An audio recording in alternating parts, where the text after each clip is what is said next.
STRPO, Police Major General Cindy Suban Herman.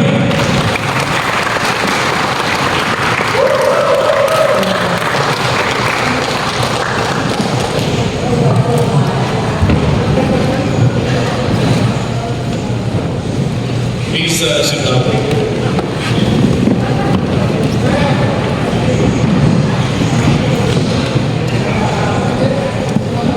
Mahaba ang ating list of attendees. Maubos ang oras ko sa pagsasalita mo, isa-isahin ko kayo lahat.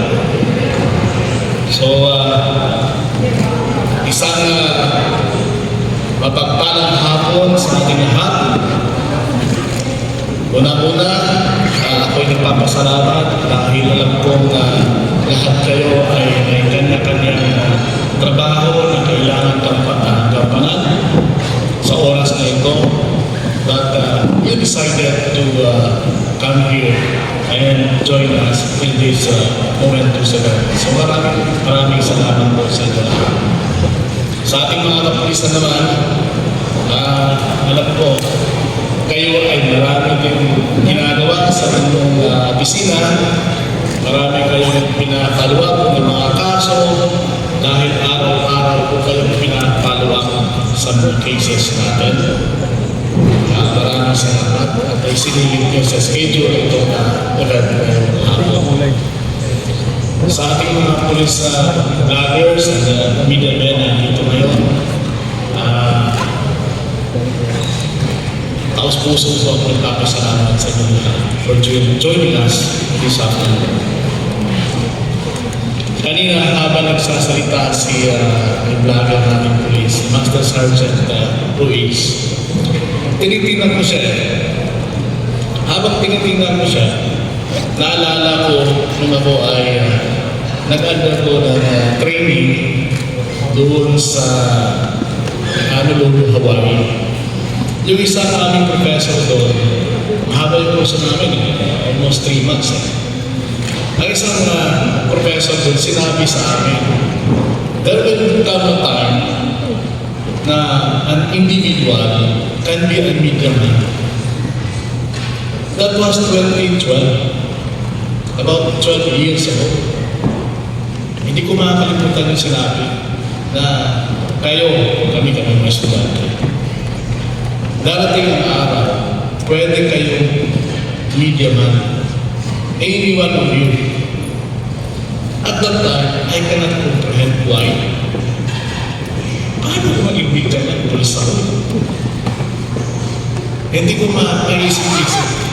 Kanina, nakita ko dito si Master Sergeant Ruiz. Sabi ko, tama na. Kasi si Ruiz ngayon meron ng 1 million followers. He's like actually a media man na. So this is a realization of that lecture ng aming professor about 12 years. At tama nga naman, we can be, any one of us can be a media man because of technology. It's technology. Kaya naman, sa aming presentation a while ago, we presented 2 projects, technology-based projects, because I am a believer of technology in policy. I believe that the traditional way of doing our job is good, but it will be better if we are going to use technology. That's why, in my assumption as the regional director na pag-isip-isip ko, dadagdagan namin ang aming traditional way of doing our job. At this time, dadagdagan namin ang technology. So yung kanina yung present are 2 projects that we will be implementing. Actually, implemented na siya. We're just monitoring the progress of the implementation of our project. Because we would like those projects to be successful. And for that projects to be successful, it needs support from the stakeholders. It needs support internally and externally. Internally, meaning kailangan ng support ng ating mga kapulisan. There are some policemen who are supporting the projects, but there are some who are quite resistant in adopting change in the organization. Externally, wala akong nakikitang problema because I believe almost all those in the media and bloggers are all lovers of technology. Kaya wala akong nakikitang problema sa inyo. Now, when I was about to graduate in PMA, that was 1990, naalala ko noon binigyan ako ng opportunity ng mga senior officers in one occasion, about a day before our graduation. I was asked to deliver a speech. At that time, talagang hindi ko alam na I'll be asked to deliver a speech. Andun lahat ng mga senior officers, including the Chief PNP.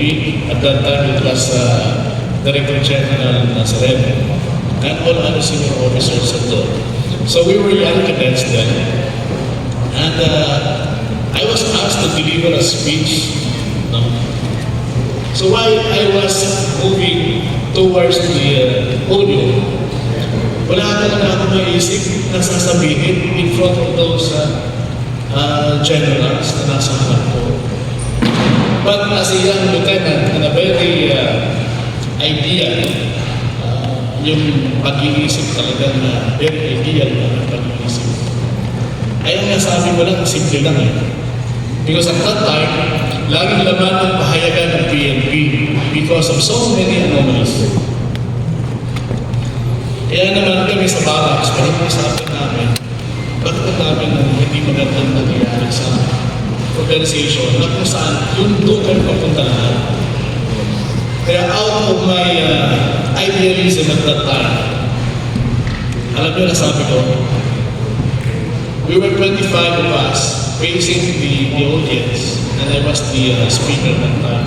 And sabi ko, this group, the PNP group of the PNP Tandang Diwa class of 1992 will be the agents of change in the PNP organization.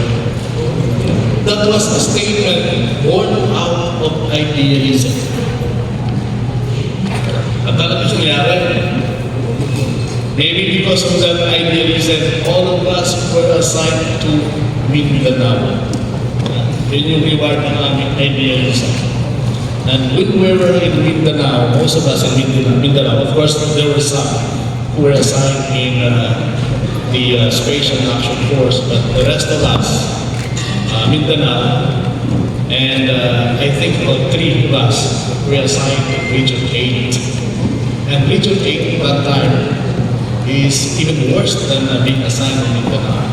So yung reward namin as a very young lieutenant at that time. And nung andun na kami sa field, talaga ang hirap pagtuklain yung idealism mo at saka yung realities on the ground.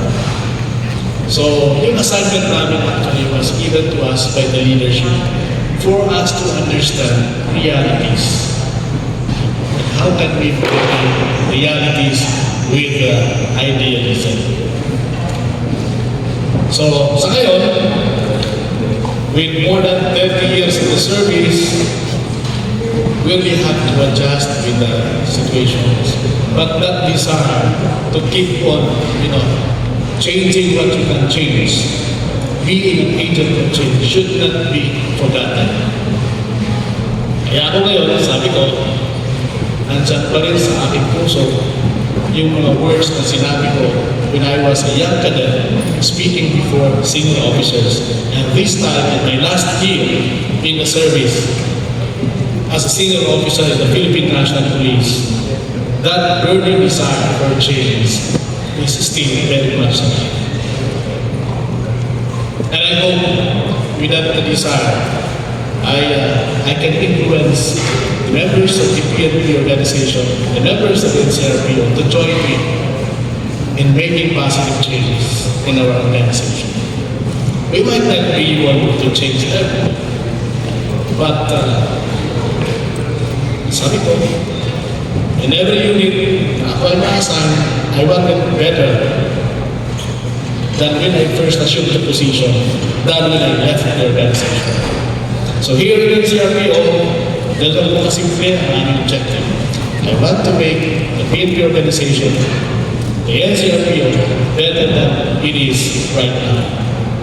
And to do that, there will be definitely a lot of challenges.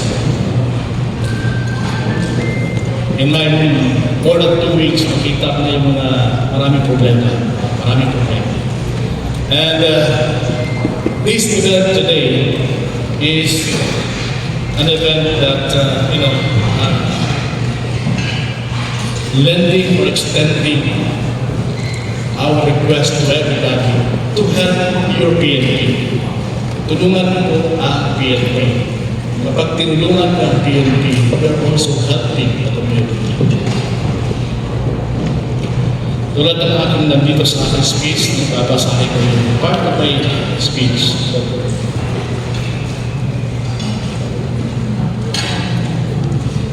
Our image as the PNP is built in large part by the stories you tell.